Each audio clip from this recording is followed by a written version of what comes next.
Alright guys, so today we're going to look and talk about destructive editing as well as ways to kind of move stuff in a picture or remove unwanted things in a picture.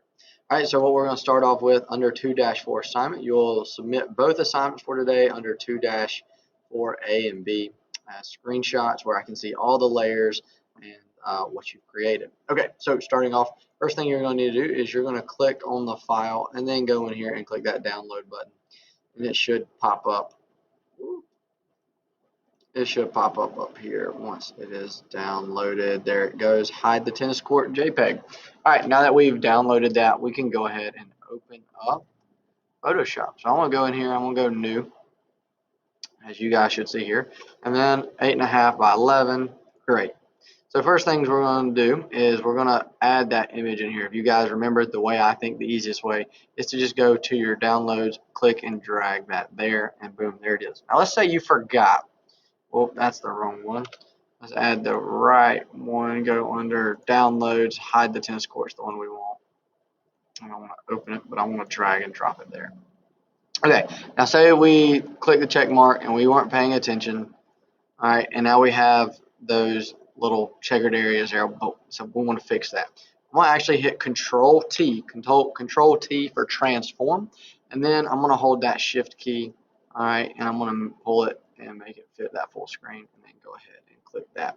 Now, if we remember, I want to duplicate my layer, and I can do that by right-clicking and duplicating the layer. Let's see, there we go, duplicate the layer, and now we have two right there on top of each other, or you can select and do Control C, Control V.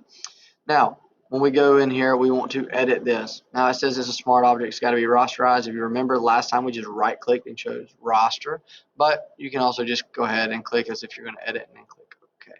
Now we're still, for this assignment, going to be living in these healing tools, and we're going to look at the majority of these right here and what they do. So last time we looked at the spot healing brush tool, and if you remember, the brackets right there above the kind of top left of the enter key, you can quickly change the size of these. Now, we use this tool. Remember, it just uses automatically. We could go in here, we could just kind of go over this, and it's going to pull and change things. Now, we don't want to just go haywire with it, but we're going to just you could start chipping away. That's one way. Now, Control Z allows you to undo, so that's actually what you see me doing here. All right, so I Control Z, I went back, undid it all the way to where I was earlier, and I got to rasterize it again. Went too far. But let's say we don't want to even edit it yet. We just want to move it around. We can use this right here. I'm right-clicking. I'm going to use the Content Aware Move tool, and all I'm going to do is I'm going to select around this, and then say I want to move it here to the bottom right-hand corner. When I click that check, it's going to take a second, and then boom, I'm able to move things around in the picture, and it automatically fills in using parts of the image there and fits it to how it is. See fit. So that's one thing. That is the Content Aware Move tool, but that's not what we're going to do, so I'm going to Control Z that back. Now, what about our patch tool? So your patch tool allows you to select an area, and then you can pull in. So if I wanted to say, okay, cool, and you can see based off your settings, you know, it might not pull all of them, but it allows you to kind of keep expanding that. You can keep doing that, and you can do the whole thing and kind of go through that and work away as that. Now you can see where it pulls the red from underneath and go from there. Okay, so that is one way, and that's the patch tool. Now what about the healing brush tool? So the big difference here, we've talked about the spot healing brush and the healing brush tool. The big difference that we're going to be looking at is that the spot healing brush, you just go in, right? You keep filling it in, and it's going to use that stuff around it to kind of fill in that gap. What about the spot healing brush or the regular healing brush tool? So the difference is, I'm going to make it a little bit larger. If you'll notice, when I go, it's telling me, hold up, wait a second, that pops up automatically. You're not used to that.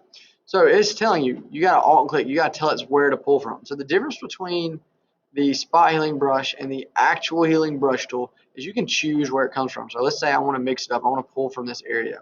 If I hold down while having the healing brush tool selected, if I hold down the alt key, you can see that it turns into like this crosshair looking thing.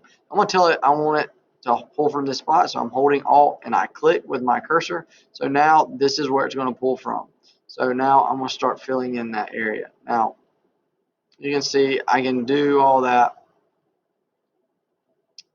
and it's just going to continue to pull that in as I want to from above.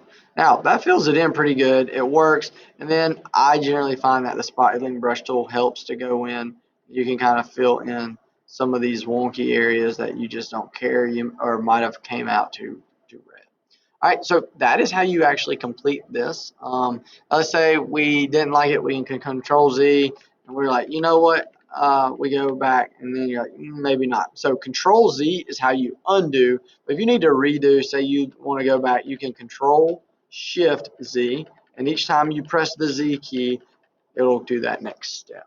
Okay, so that is how you're going to do that. You're going to do this one as well as the second assignment that is in here. All right, under image editing, you will use the same information and stuff we've done here to remove the man. You want to try to make it as if there is no sign of humanity in that picture at all.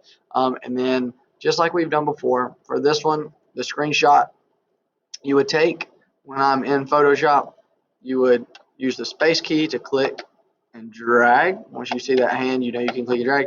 Take that screenshot from here over. This is just an example. It's not the actual. Oh, it's not going to go that far.